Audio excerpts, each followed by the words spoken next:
যার ভিতরে মুহাব্বত ভালোবাসাটা বেশি হবে আল্লাহ রাব্বুল আলামিন তাকে ধনী বানায় দেয়।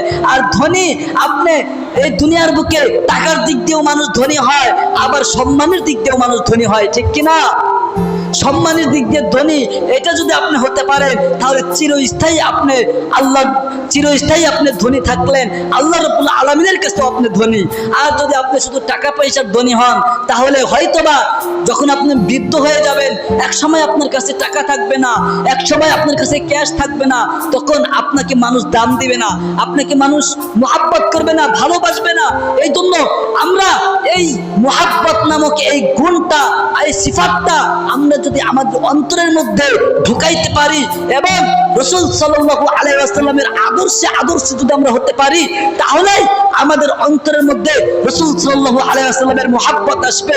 আর মুহাব্বত আসলেই আমরা ধনী হতে পারবো, ঠিক কিনা জোরে বলেন।